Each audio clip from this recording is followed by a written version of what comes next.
Welcome to this journey of one of the most disturbing cases in recorded history of the Appalachian Mountains. Before we begin, I invite you to leave a comment about where you're watching from and the exact time you heard this story. We're interested in knowing where and at what times of day or night these documented accounts arrive.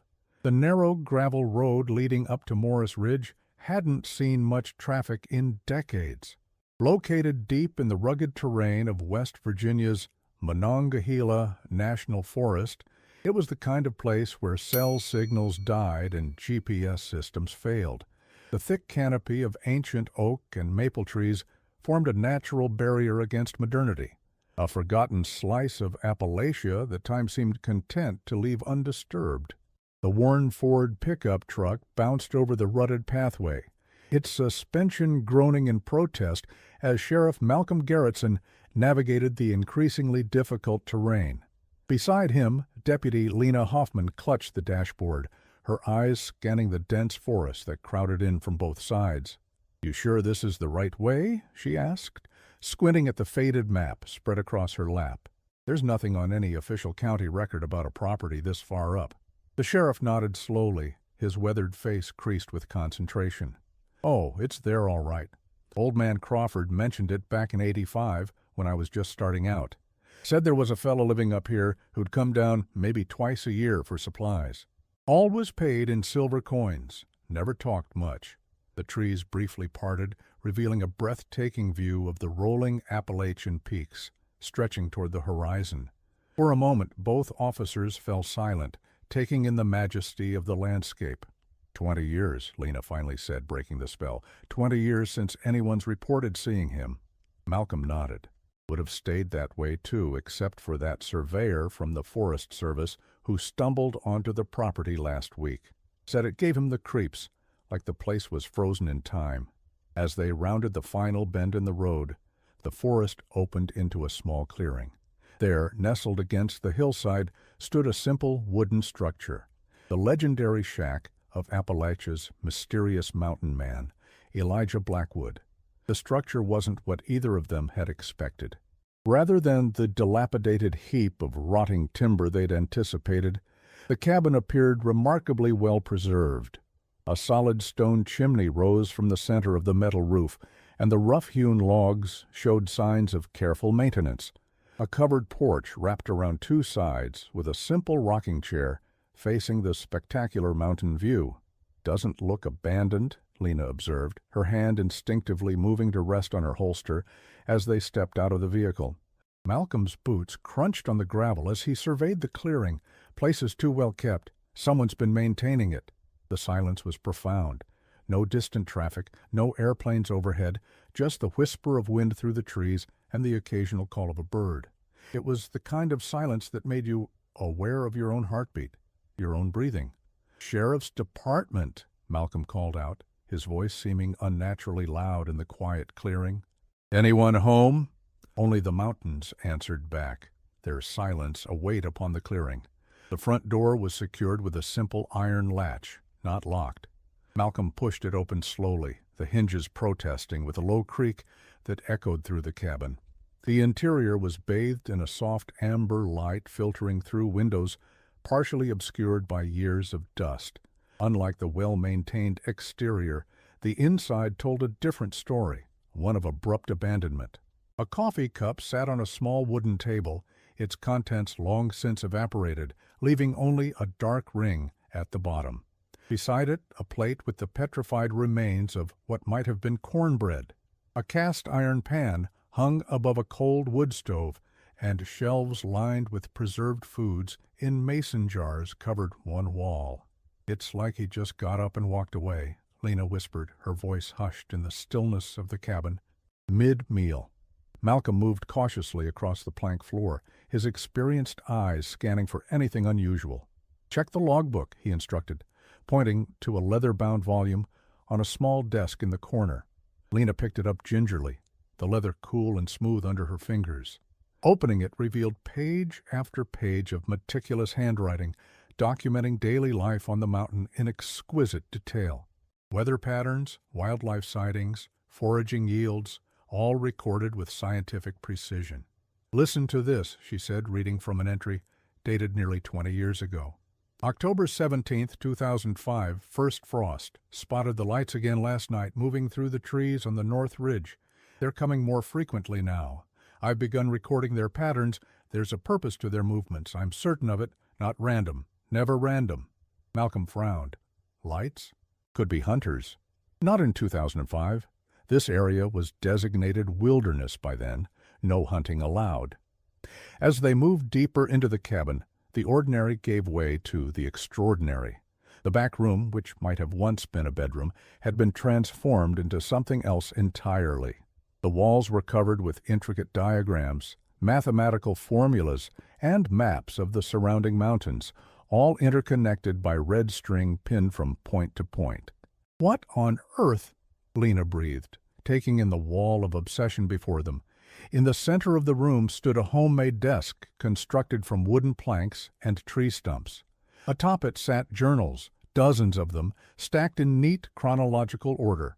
A wooden box containing what appeared to be soil samples occupied one corner, each tiny vial meticulously labeled with dates and locations.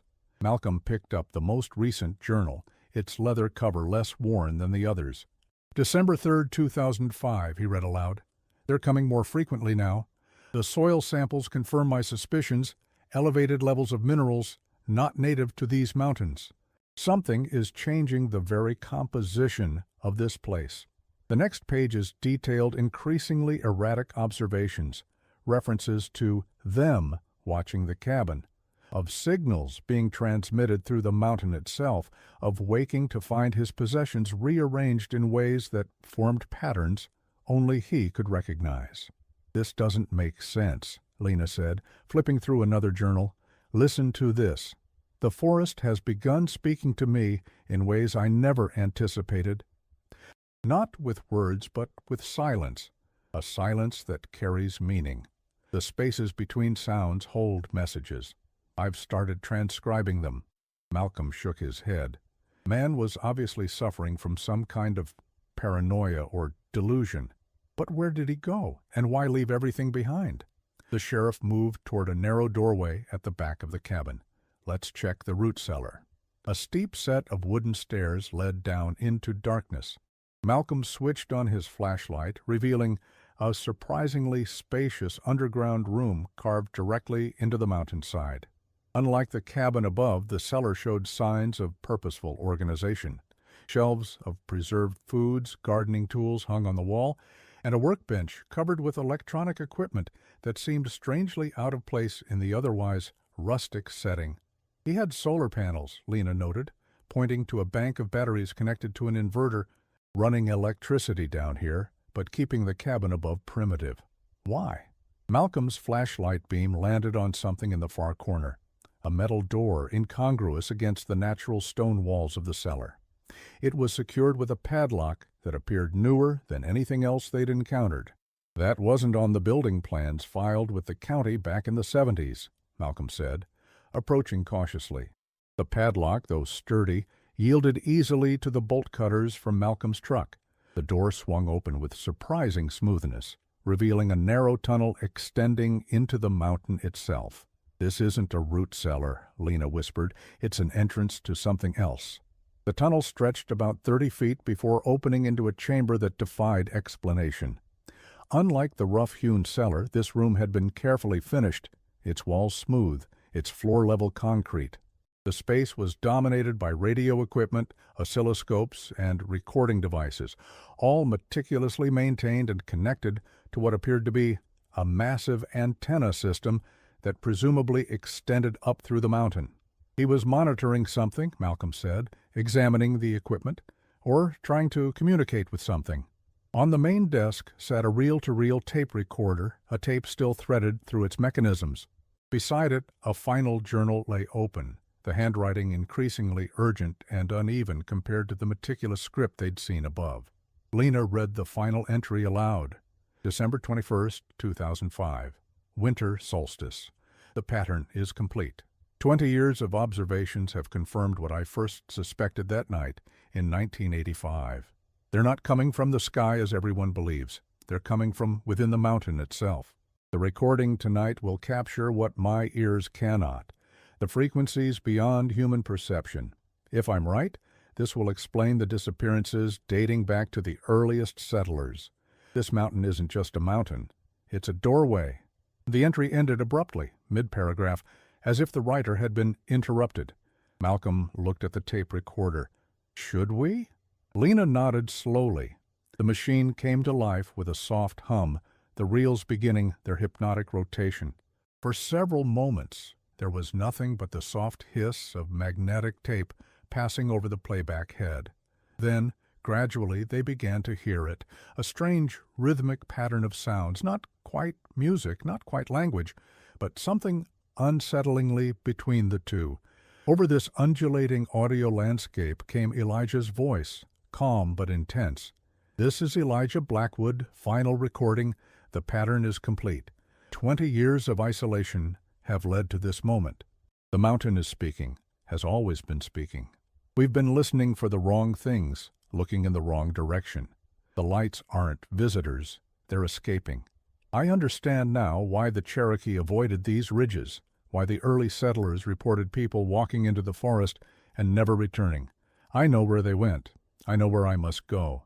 The door is opening, and I— A sudden burst of static interrupted the monologue, followed by a sound that neither officer could properly describe, something between a deep, subsonic rumble and a high-pitched keen that seemed to bypass the ears entirely and vibrate directly in the bones. Elijah's voice returned, now urgent, frightened. It's here, inside the cabin, not outside, inside. The frequency matched perfectly, and it, oh God, the walls are— The recording ended in a final burst of static. Malcolm and Lena stood in silence, the empty tape reels spinning uselessly now. What do you make of that? Lena finally asked, her voice barely above a whisper. Before Malcolm could answer, a low rumble shook the chamber, sending dust filtering down from the ceiling. Both officers instinctively looked up.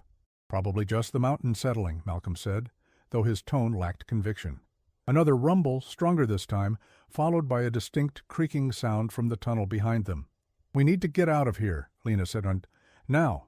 They moved quickly through the tunnel, back into the root cellar. Above them, the wooden floorboards of the cabin groaned and shifted, as if under some immense weight. Move, Malcolm ordered, pushing Lena toward the stairs. They emerged into the cabin to find everything exactly as they'd left it, and yet somehow fundamentally changed. The quality of light seemed different, the air heavier, charged with something neither could name. Outside, the clearing remained peaceful, the mountains undisturbed against the afternoon sky.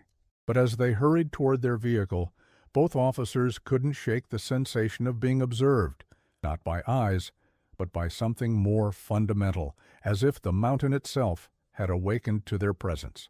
As they drove away, Lena glanced at the journal sheet instinctively grabbed from the underground chamber. What do we tell the county about this? Malcolm's grip tightened on the steering wheel. Nothing yet. We need to understand what we're dealing with first. And Blackwood? Do we file a missing persons report? The sheriff was silent for a long moment, his eyes fixed on the winding road ahead. I'm not sure he's missing, he finally said. I think he found exactly what he was looking for. The drive back down the mountain passed in tense silence. Both officers kept their thoughts to themselves, processing what they'd witnessed in the hidden chamber. The forest around them seemed to close in, branches reaching over the narrow road like grasping fingers, shadows deepening despite the mid-afternoon light. Once they reached the main county road, Malcolm pulled over at a small turnout overlooking the valley below.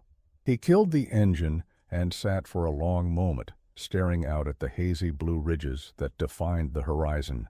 I've been sheriff in Tucker County for almost 3 decades, he finally said, his voice low and measured. Seen all manner of things folks wouldn't believe, but this? Lena nodded, understanding his reluctance to put words to their experience. We need to know more about Blackwood, who he was before he went up that mountain. Malcolm nodded. County Records Office, then the Historical Society. Something tells me this story didn't start 20 years ago. The county courthouse in Parsons was a stately brick building that had weathered over a century of Appalachian seasons. Inside, the records office maintained the same hushed reverence as a church. The soft buzz of fluorescent lights and occasional rustle of paper, the only sounds disturbing the silence. The clerk, a silver-haired woman named Margaret, who'd worked there longer than anyone could remember, greeted Malcolm with familiar warmth. "Twice in 1 month, Sheriff. To what do I owe the pleasure?" "Looking for information on a property owner," Malcolm replied. "Elijah Blackwood. Cabin up on Morris Ridge." Margaret's smile faltered slightly. "Morris Ridge? That's not been an official designation since the 60s. The man owned property up there. Had to be registered somewhere." She hesitated, then nodded. "Let me check the archives. Might take a while." While Margaret disappeared into the back rooms, Malcolm and Lena waited in the quiet office. Through the tall windows they could see the mountains looming in the distance, their ancient presence somehow more ominous now than it had been that morning. "Do you believe in coincidences, Lena?" Malcolm asked suddenly. "Not particularly. Why?" "That Forest Service surveyor who reported the cabin, James Wilson, I checked his background this morning. Ph.D. in geophysics, specializing in magnetic anomalies." Lena frowned. "You think he knew what he was looking for?"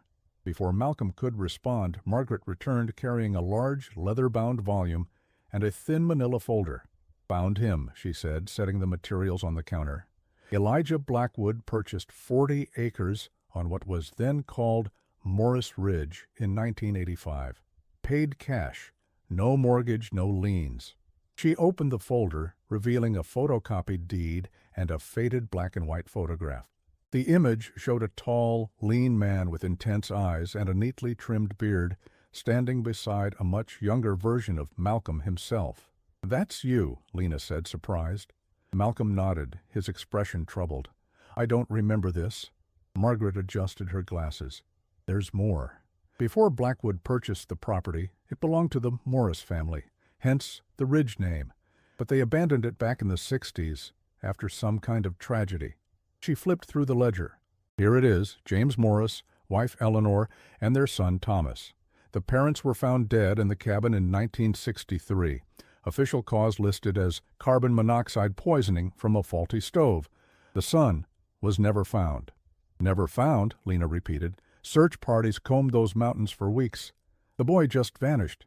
He was 16 at the time." Margaret shook her head sadly. "After that, no one wanted the property. It sat vacant for over 20 years, until this Blackwood fellow showed up." Malcolm studied the photograph, his brow furrowed. "I need copies of everything you have on both Blackwood and the Morris family." Margaret nodded. "Give me a few minutes." While they waited, Lena leaned closer to Malcolm. "You really don't remember meeting him?" The sheriff shook his head slowly.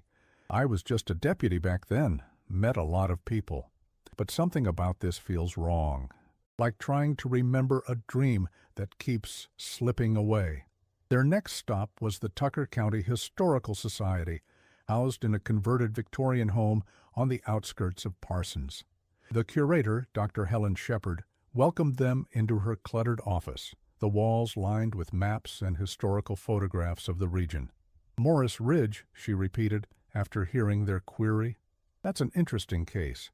Not many people ask about it these days." She moved to a filing cabinet and extracted a folder. "The Morris incident was quite the sensation back in '63. Newspapers covered the search for the missing boy for weeks. Then it just faded away, as things do." The folder contained yellowed newspaper clippings, their edges brittle with age. The headlines told the story in fragments. "Local family found dead, son missing, search continues for Morris boy, authorities baffled by mountain mystery." One article caught Lena's attention. "Listen to this," she said. "Thomas Morris, described by schoolmates as a quiet, intelligent boy with an interest in science and radio technology, had recently expressed concern about strange occurrences near the family home. According to his teacher, Mrs. Eleanor Whitfield, the boy had been collecting soil samples and monitoring what he described as unusual frequencies coming from the mountain behind their property." Dr. Shepard nodded. "There were always stories about Morris Ridge, even before the Morris tragedy." "What kind of stories?" Malcolm asked. "The usual Appalachian folklore." Lights in the forest, strange sounds, people going missing. The Cherokee had legends about the area being a thin place, somewhere the boundary between worlds wasn't quite solid. She smiled apologetically.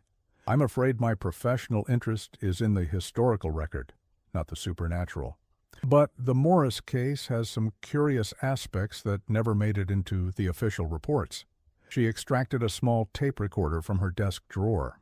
This is an interview conducted in 1965 with Franklin Reed, one of the search party members who looked for the Morris boy. I digitized our oral history collection last year. The tape began with crackling silence. Then an elderly man's voice filled the room.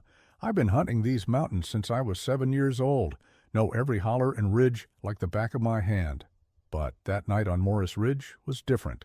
We were following what we thought was the boy's trail when the air got heavy, like before a thunderstorm, but there wasn't a cloud in the sky. Then we all heard it, this humming sound, coming from inside the mountain itself. Felt it more than heard it, truth be told. Made your teeth ache. Jenkins's compass started spinning, wouldn't point north no more. Then the lights appeared, moving through the trees like they was searching for something. Wasn't flashlights, wasn't lanterns. Wasn't like anything I ever seen. We all agreed to turn back, come again in daylight. But I knew right then we wouldn't find that boy. The mountain had taken him, just like it's taken others before. The recording ended with a click, leaving a heavy silence in the office. There are dozens of similar accounts in our archives, Dr. Shepard said quietly, dating back to the earliest European settlements in this region. Even the native traditions speak of people disappearing on those ridges. Malcolm leaned forward. And Elijah Blackwood? What do you know about him? Dr. Shepard shook her head. Nothing in our records. He kept to himself, by all accounts. But here's something curious. We have a photograph from 1962, a school group visiting the Historical Society. She removed a framed black and white photograph from the wall. This boy here, she pointed to a thin teenager with intense eyes standing at the edge of the group, was identified as Thomas Morris. She then pulled out a photocopy from the file Malcolm had brought from the records office, the image of Elijah Blackwood. Notice any similarities? Lena looked from one image to the other. They could be the same person, 20 years apart. But that's impossible, Malcolm said. Thomas Morris would have been in his 50s by 2005, not 30s. Dr. Shepard returned the photograph to the wall. As I said, Morris Ridge has always been a place of mysteries. As they left the Historical Society, the sun was beginning to set, painting the mountains in shades of purple and gold. The beauty only seemed to emphasize the uneasiness both officers felt. We need to see those soil samples back at the cabin, Lena said as they got into the cruiser. And the rest of those journals. There's something we're missing. Malcolm nodded grimly. First light tomorrow. I'm not going back up that mountain in the dark. That night, in her small apartment above the hardware store in Parsons, Lena couldn't sleep. The journal she'd taken from Blackwood's cabin sat on her kitchen table, its presence almost palpable in the quiet room. Eventually, she gave up on sleep and opened it, reading by the light of a single lamp. The entries began normally enough. Detailed observations of weather patterns, wildlife behavior, geological formations. Blackwood wrote with the precision of a scientist, his descriptions meticulous and objective. But as the months passed, the tone shifted subtly. March 15, 2005. The frequency patterns are beginning to reveal themselves. Not random oscillations, as I first believed, but something structured, a mathematical progression that repeats with slight variations. Nature doesn't create such patterns. This is intentional communication. April 30th, 2005. Tested soil samples from 12 locations on the north slope. All show elevated levels of the unknown mineral. It appears to be spreading in a circular pattern from a central point approximately 400 yards north of the cabin. The trees in that area are changing, subtle differences in bark texture, leaf formation, adapting to something. June 17, 2005. The dreams are becoming more coherent. Always the same, standing at the entrance to a vast chamber within the mountain, walls inscribed with symbols that I understand in the dream but cannot recall upon waking. A presence there ancient and patient, waiting, always waiting. As the entries continued, Blackwood's scientific detachment gave way to something more personal, more urgent. He began connecting his observations to historical events, disappearances in the region dating back centuries, geological anomalies, weather patterns that defied meteorological explanation. September 3rd, 2005, I've confirmed it. Thomas Morris was right all those years ago. It's not above us, but below. The mountain isn't solid. It's honeycombed with chambers that don't appear on any geological survey. Chambers that shouldn't exist according to known principles of geology. Something is down there, has always been down there, waiting. The final entry in the journal, dated just days before the last recorded tape, contained a passage that sent a chill through Lena's spine. December 18th, 2005. I understand now why I was drawn back here after all these years, why I was allowed to escape that night in 1963. They needed me to understand, to interpret, to translate. The doorway requires a human element, a bridge between their reality and ours. I've spent my life preparing for this role without knowing it. The frequencies have been aligning my neural patterns to theirs. The mineral deposits in the soil have been changing my cellular structure at a molecular level. I am becoming the key to the door, and when it opens, the entry ended there, the rest of the pages blank. Lena closed the journal, her mind racing with implications. The suggestion that Elijah Blackwood was somehow Thomas Morris, the boy who disappeared in 1963, seemed impossible. Yet the evidence pointed in that direction. But if true, where had he been for those 20-plus years before returning to purchase the property? And what had happened to him in 2005? Morning arrived with a heavy fog that clung to the mountains, obscuring their peaks. Malcolm picked Lena up at 7 a.m., his expression grim. "You look like you haven't slept," he observed as she climbed into the cruiser. "Been reading Blackwood's journal." "Malcolm, I think he was Thomas Morris." The sheriff didn't seem surprised. "I made some calls last night. Blackwood appeared out of nowhere in 1985. No prior records, no birth certificate, no school records, no employment history. Paid for everything in cash. The photo ID used for the property purchase was issued based on affidavits, not primary documentation." "Where was he for those 22 years? Malcolm shook his head. "That's what we're going to find out." The drive up Morris Ridge seemed even more foreboding in the morning fog. The forest pressed in around them, the trees transformed into looming shadows by the mist. Neither officer spoke much, both lost in their own thoughts about what awaited them at the cabin. As they neared the final bend in the road, Malcolm suddenly braked hard. What the hell? A black SUV with government plates was parked in the middle of the road, blocking their path. Two men in dark suits stood beside it, their expressions impassive. Malcolm lowered his window as one of the men approached. "This is a restricted area, Sheriff. I'm going to have to ask you to turn around." The sheriff's eyes narrowed. "This is Tucker County land under my jurisdiction." "Who are you people?" The man produced a badge. "Agent Roberts, Department of Energy. We're conducting a survey of potential environmental hazards in this area." "Department of Energy. Since when does the DOE conduct surveys in national forest land?" "That information is classified. Now please turn your vehicle around and return to town. We'll contact your office when our work is complete." Malcolm and Lena exchanged glances. Something was very wrong here. "We received a report about an abandoned cabin," Malcolm persisted. "Potential trespassing. It's my duty to investigate." "That situation has been handled," Roberts replied, his tone final. "The area is secure. There is no cabin."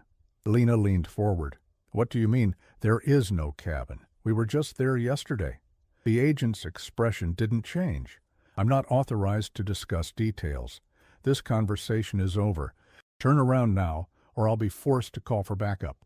Malcolm stared at the agent for a long moment, then reluctantly put the cruiser in reverse. "This isn't over," he muttered, as they backed down the narrow road. Once they were around the bend and out of sight, he stopped. "Something's happening up there. They're covering it up." "The soil samples," Lena said suddenly. Blackwood wrote about an unknown mineral spreading through the ground. What if it's radioactive? Or some kind of contaminant? Doesn't explain the recordings or the disappearances. Malcolm drummed his fingers on the steering wheel, thinking, there's another way up there. Old logging trail on the east side. It's rough going, but we can make it on foot. The alternative route required them to park nearly 2 miles from the cabin site and hike through dense forest. The fog had begun to lift, but the trees were still dripping with moisture, soaking their clothes as they pushed through the underbrush.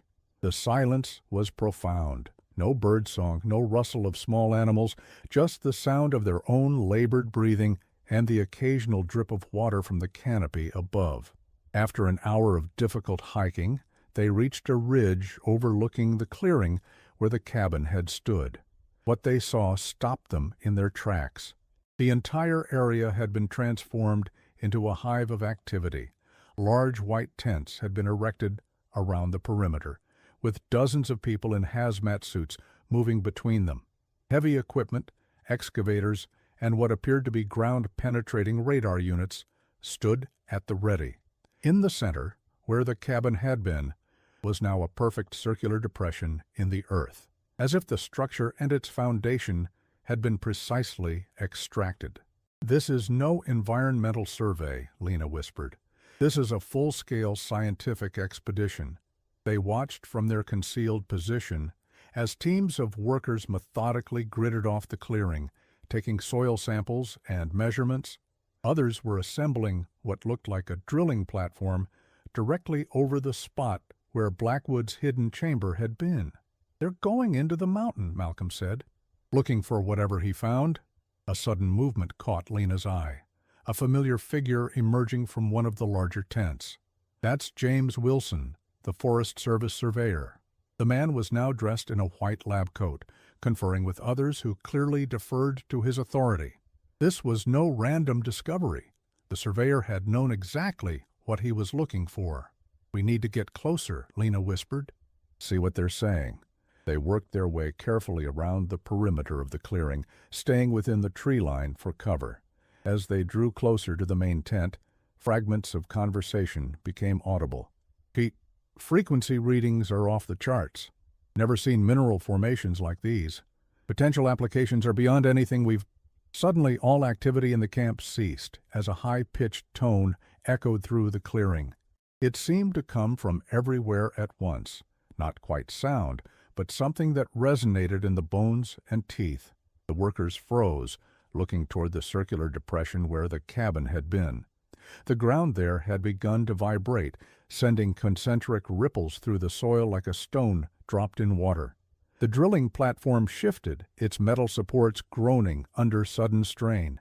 "Everyone back!" Wilson shouted, his voice carrying across the clearing. "Secure the perimeter! It's happening again!"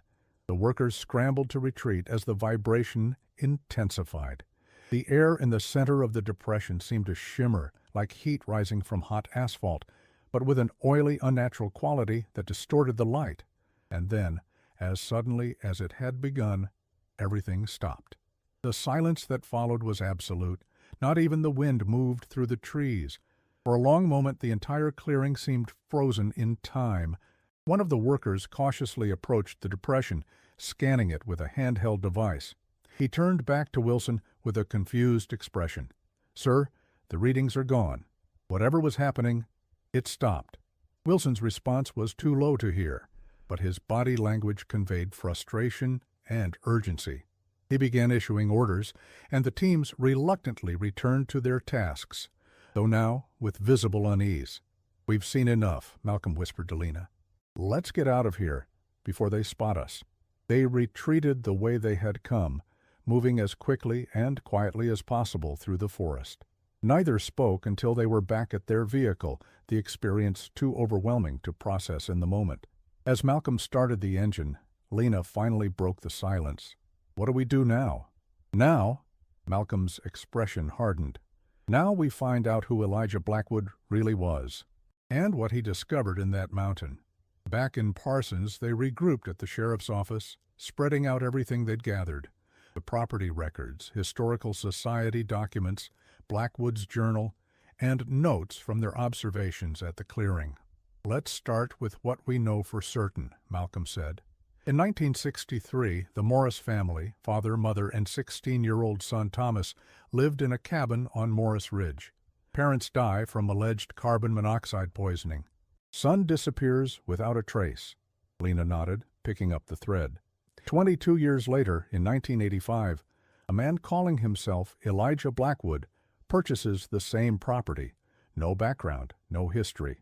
Just appears out of nowhere. The photograph suggests he could be Thomas Morris, but the age doesn't match up. He looks too young. Then in 2005, Blackwood vanishes, leaving behind a cabin full of research about strange phenomena in the mountain, soil samples, frequency recordings, journals documenting his increasingly bizarre experiences. And now, in 2025, a government team is excavating the entire site, led by a supposed Forest Service surveyor who's actually a scientist. Malcolm leaned back in his chair, considering. We're missing something, some connection that ties all this together. Lena opened Blackwood's journal again, flipping through the pages. Here's something odd. On several occasions, Blackwood refers to temporal inconsistencies in the vicinity of what he calls the node, that area 400 yards north of the cabin where the soil showed the highest mineral concentrations. Temporal inconsistencies? What does that mean? According to his notes, his watches would run at different speeds depending on their proximity to the node. Digital ones would fail completely. He also describes subjective time dilation, periods where hours would pass according to his watch, but would feel like minutes to him. Malcolm frowned. You're talking about time distortion? That's science fiction. Is it any more far-fetched than the government quarantining an entire mountain over some soil samples? Lena countered. What if whatever is in that mountain somehow affects the flow of time? It could explain why Blackwood, if he was Thomas Morris, appeared younger than he should have been. The sheriff was silent for a long moment, considering the implications. Finally, he stood up. There's one person who might have answers. Martha Reed. She was Eleanor Whitfield's assistant teacher at the high school in 1963. Knew Thomas Morris personally. She's in the Sunrise Care Home now. Must be in her 90s. But last I heard, her mind was still sharp. Sunrise Care Home sat on a gentle slope overlooking the town, its well-maintained gardens offering residents a peaceful view of the mountains beyond. Martha Reed was seated in the solarium, a thin, elegant woman with snow-white hair and alert eyes that brightened with recognition when Malcolm entered. "Sheriff Garretson," she smiled, extending a frail hand. "It's been a while." "And who's this young lady?" After introductions were made, Malcolm explained the purpose of their visit. Martha's expression grew somber as he mentioned Thomas Morris. "Tommy," she said softly, "I've thought about that boy so many times over the years. Such a brilliant mind, such a tragic story. We're trying to understand what happened to him," Lena said gently. "Any information you have could help." Martha was silent for a moment, her gaze drifting to the mountains visible through the large windows. "Tommy wasn't like the other students," she began. "He had an intensity about him, always asking questions that went beyond our curriculum, especially in science. Questions about quantum physics, about frequencies and vibrations, about the geological formation of the mountains, far beyond what a 16-year-old should have been interested in." She reached for a glass of water on the table beside her, her hand trembling slightly. "About 6 months before the incident, Tommy changed, became even more withdrawn, more focused on his personal research. He'd been hiking in the mountains a lot, collecting soil samples, recording sounds with an old reel-to-reel his father had given him. "Did he ever talk about what he was researching?" Lena asked. Martha nodded slowly. "He confided in Eleanor, Mrs. Whitfield, one day after class. Said he'd discovered something in the mountains behind his family's property, something that defied scientific explanation. Eleanor tried to get him to elaborate, but he said it wasn't safe to discuss, that they might be listening." "They?" Malcolm leaned forward. "Who did he mean?" "He never specified, but he did mention a hum in the mountain that only certain people could hear. Said once you heard it, it would, change you." Martha's eyes grew distant with memory. The day before his parents died, Tommy came to school with a small metal box, asked Eleanor to keep it for him, said if anything happened to him, she should give it to someone she trusted. Lena's pulse quickened. What was in the box? I don't know. Eleanor never opened it. After Tommy disappeared, she was too frightened. She kept it hidden for years. Then, in 1985, she received a letter. No return address, just her name. Inside was a single sheet of paper with one sentence: "It's time to open the box." That same day, a man came to her house, called himself Elijah Blackwood. Malcolm and Lena exchanged glances. "What happened?" Malcolm asked. Eleanor gave him the box, said she knew immediately it was Tommy, older, changed somehow, but definitely him. They spoke for hours. The next day she resigned from teaching, said she needed to leave town for a while. She came back a month later, but she was different. Wouldn't talk about where she'd been or what she'd seen. When people asked about Tommy Morris or the man who'd visited her, she'd change the subject. "Is Mrs. Whitfield still alive?" Lena asked. Martha shook her head. "Died in 1997. Heart attack.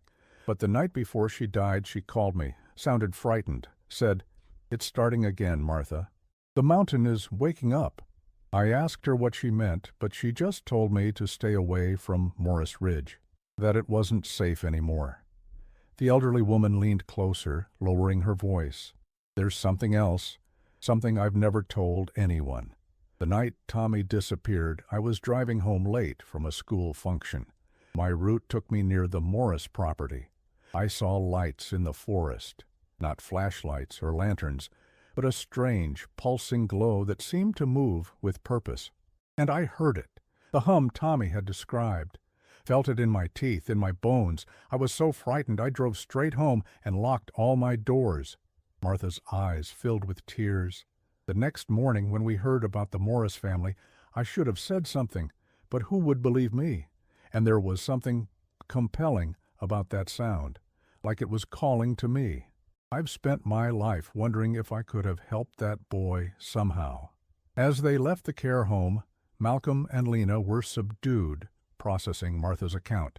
The pieces were beginning to fit together, forming a picture that defied rational explanation. If Blackwood was Thomas Morris, Lena reasoned as they walked to the car, then something happened to him that night in 1963, something connected to whatever is in that mountain. And in 1985 he returned, looking younger than he should have been, to continue his research.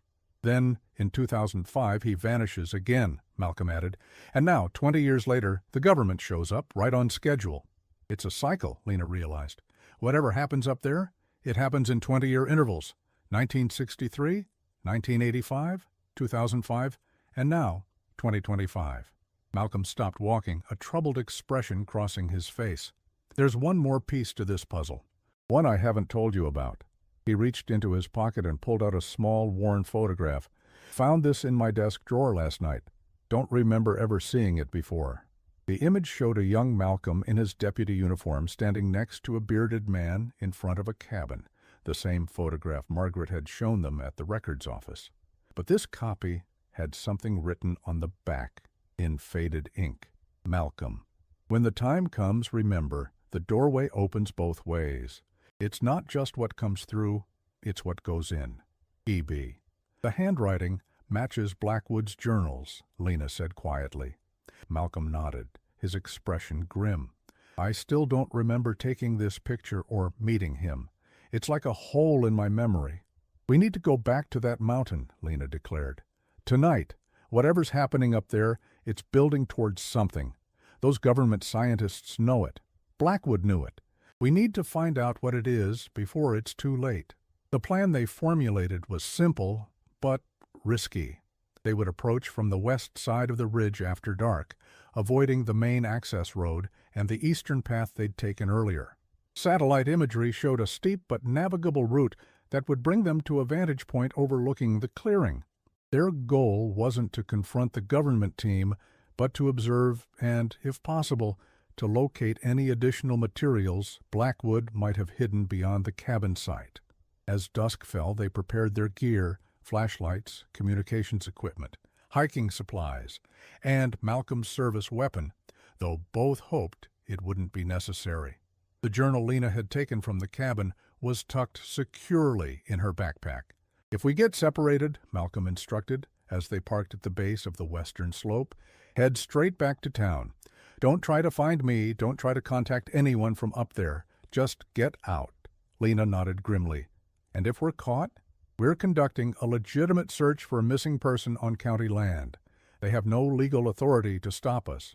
Neither mentioned the obvious, that legal niceties might not matter much in the isolated wilderness. The climb was arduous, made more challenging by the gathering darkness. They moved by flashlight, keeping the beams pointed downward to minimize the chance of detection. The forest felt different at night, the silence deeper, the shadows more substantial. More than once, Lena had the unsettling sensation that the trees themselves were watching their progress, shifting slightly when her attention wavered. After an hour of steady climbing, they reached a rocky outcropping that offered a clear view of the clearing below. The government operation was now fully illuminated by powerful floodlights, transforming the night into artificial day. The drilling platform had been completed, its tall derrick poised over the circular depression where the cabin had stood. Teams of workers in protective suits moved with purpose between equipment stations, while others monitored banks of instruments housed in open-sided tents. "They're getting ready for something," Lena whispered, observing through binoculars. "Look at how they keep checking their watches. They're on a timetable." Malcolm scanned the perimeter, noting the armed guards positioned at regular intervals. "This is way beyond an environmental survey or scientific expedition. This is military-grade security." A sudden commotion drew their attention to the central platform. James Wilson had emerged from the main tent, now dressed in what appeared to be a modified pressure suit. Other workers were helping him into the elaborate gear, checking seals and connections with methodical precision. "He's preparing to go down," Lena realized, "into the mountain." As they watched, Wilson approached the drilling platform, now revealed to be covering a perfectly circular shaft that descended into darkness. The workers attached his suit to a cable system rigged to a heavy-duty winch.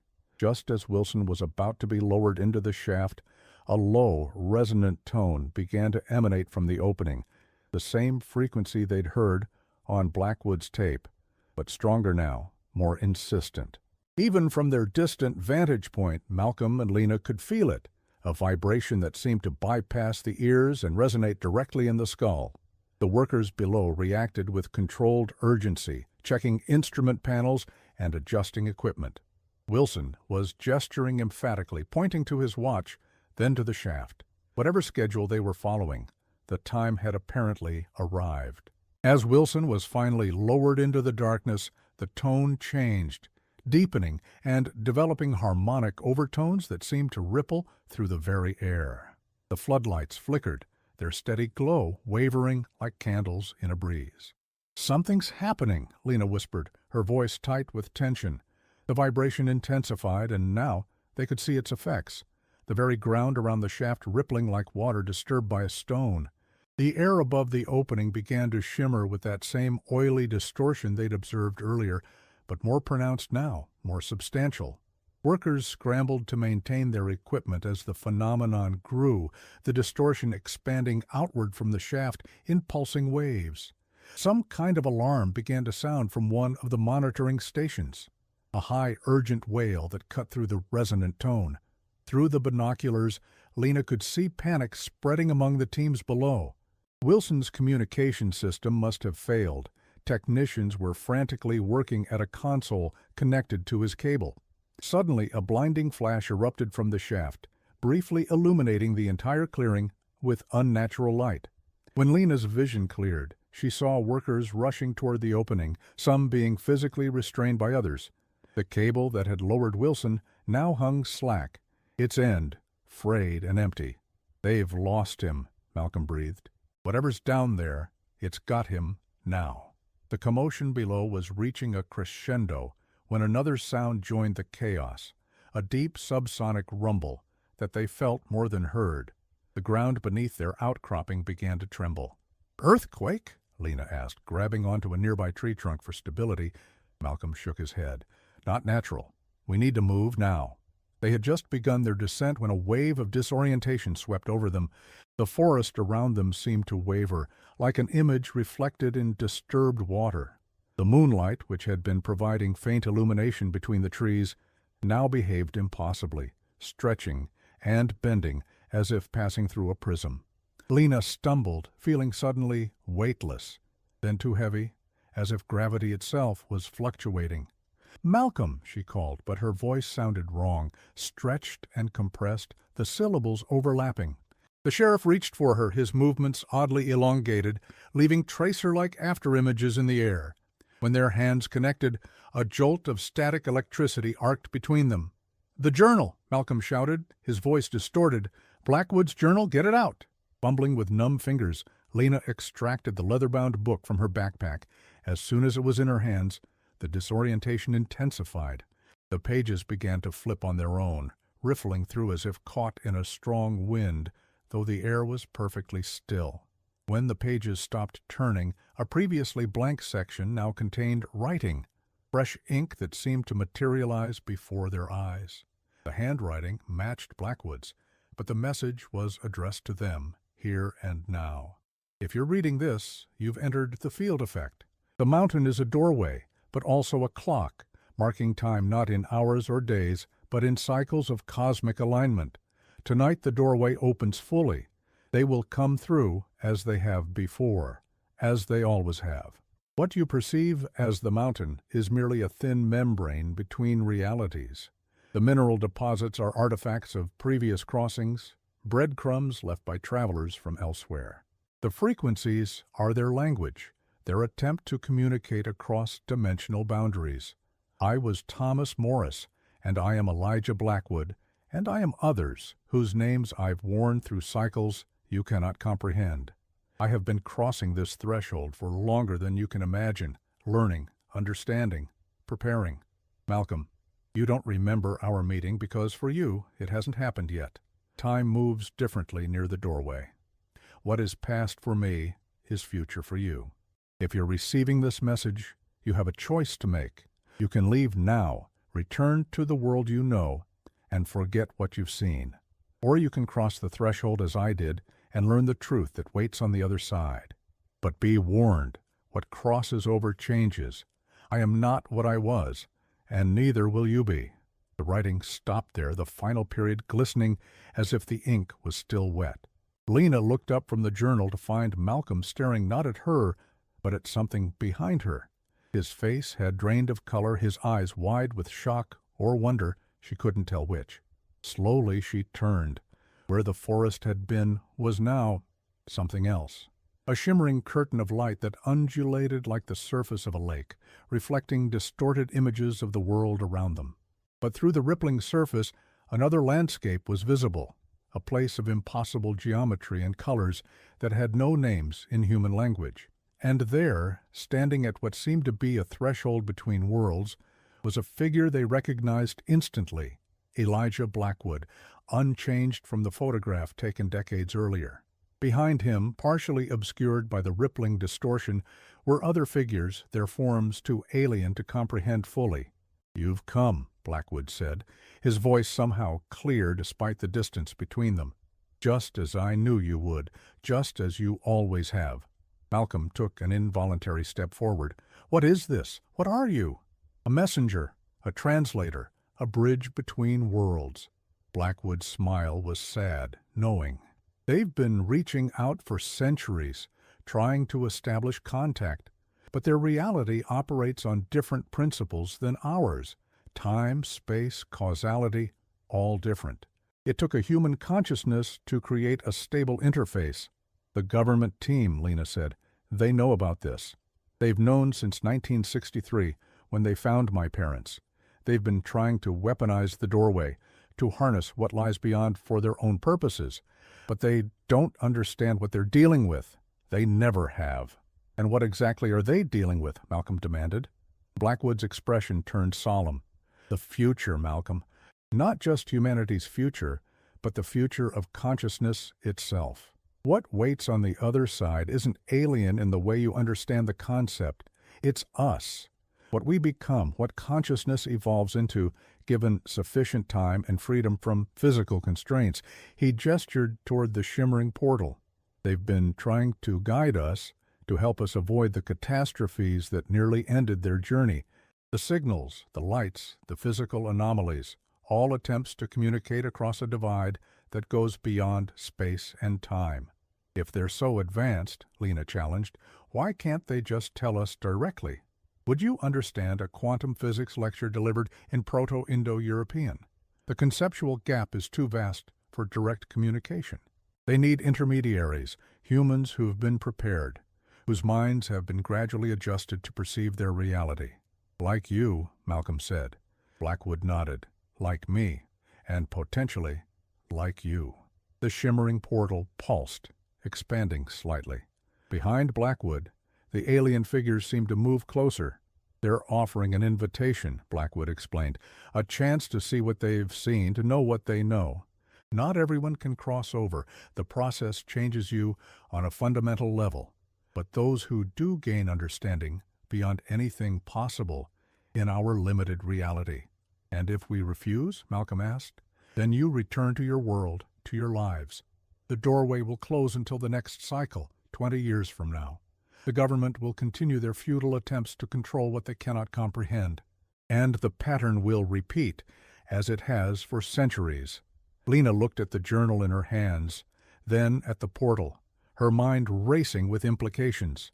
If time works differently across the threshold, could we return to our world, or would we be lost forever? Time there isn't linear as we understand it. You could return moments after leaving, or centuries later, or you might experience multiple timelines simultaneously. Blackwood's expression softened. I won't lie to you. Crossing over means leaving behind everything you know, everyone you love. It's not a decision to make lightly. The ground trembled again, more violently this time. In the clearing below, the government operation had descended into chaos as equipment failed, and the phenomenon grew beyond their control. The window is closing, Blackwood urged. The alignment only lasts for a brief period. You need to decide now. Malcolm turned to Lena, his face troubled. I can't ask you to do this. You're not asking, she replied quietly. This is my choice, too. They stood at the precipice of understanding, facing a decision that would alter not just their lives, but their very nature. Behind them lay the world they knew, limited, familiar, safe. Before them, the unknown, vast, incomprehensible, transformative. Blackwood extended his hand toward them, a final invitation. The doorway opens both ways, he said, echoing the message written decades earlier. It's not just what comes through, it's what goes in. In the clearing below, the shaft had begun to collapse, the carefully constructed platform twisting and buckling as the earth reclaimed it. Workers fled in all directions, abandoning equipment and protocols in their panic to escape. The moment of decision had arrived. The doorway would not remain open much longer. Malcolm took a deep breath and reached for Lena's hand. Their fingers intertwined, a small human connection in the face of cosmic vastness. Together, they stepped toward the threshold. What waited on the other side, no ordinary human mind could comprehend or describe. The language to express it simply doesn't exist in our reality. What we perceive as space, time, matter, energy, all revealed as crude approximations of a much more complex and beautiful truth. For Malcolm and Lena, the transformation was both instantaneous and eternal, their consciousness expanding beyond the limitations of physical form, beyond the linear progression of time, beyond the boundaries of individual identity. They became part of something greater, something older and vaster than human civilization itself. They saw the long arc of existence, past, present, and future existing simultaneously in an eternal now. They understood finally the true nature of the mountain, the doorway, and the entities that had been reaching across the dimensional divide. They were not aliens or gods or monsters. They were guides. Consciousness evolved beyond physical form, reaching back through time to help their ancestors navigate the perilous journey ahead. And sometimes in quiet moments when the frequency is just right, When the boundary between worlds grows thin, people in the small towns nestled in the Appalachian foothills report strange phenomena, lights moving with purpose through the forests, unexplained sounds that resonate in the bones rather than the ears, and occasionally glimpses of figures that seem almost, but not quite, human. 3 months after the incident on Morris Ridge, a young Forest Service ranger named Emily Chen discovered a leather-bound journal during a routine patrol. Inside were detailed accounts of phenomena that defied scientific explanation, along with intricate diagrams of cosmic cycles and dimensional interfaces. The final entry, dated the night of the seismic event that had destroyed the government research station, contained a simple message: "We're still here, still watching, still guiding. The doorway remains, though hidden now from those who would misuse it. In 20 years, when the cycle completes again, we'll reach out once more to those who can hear us. Until then, look for us in the spaces between moments, in the silence between heartbeats, in the shadows between stars. We're closer than you think." The journal was cataloged, filed, and eventually forgotten in some government archive. The official explanation for the events at Morris Ridge cited a previously unknown geological fault line activated by experimental drilling techniques. Case closed. Mystery solved. Reality restored to comfortable normalcy. But in the mountains, the lights still move through the trees at night. The hum still resonates for those attuned to its frequency. And the doorway waits, neither fully open nor completely closed, for the next cycle to begin. 20 years from now, it will open again. And somewhere, someone will hear the call, will feel the pull of something vaster than themselves. Someone will find Blackwood's journal, or Malcolm's badge, or Lena's recordings. Someone will begin to ask questions about an old story involving a mountain man's mysterious shack and the shocking discoveries made there decades ago. The pattern continues, the cycle repeats, the dance goes on. Because some mysteries aren't meant to be solved, they're meant to be experienced. Some doorways aren't meant to be closed, they're meant to be crossed. And some truths aren't meant to be explained, they're meant to be lived. If you find yourself in the Appalachian wilderness, and you hear a strange humming in the distance, or see lights moving with purpose through the trees, or feel a sudden shift in the quality of silence around you, you have a choice to make. You can turn away, return to the world you know, and forget what you've experienced. Or you can follow the lights, embrace the unknown, and discover for yourself what waits beyond the threshold. The mountain is watching. The doorway is waiting. What will you choose?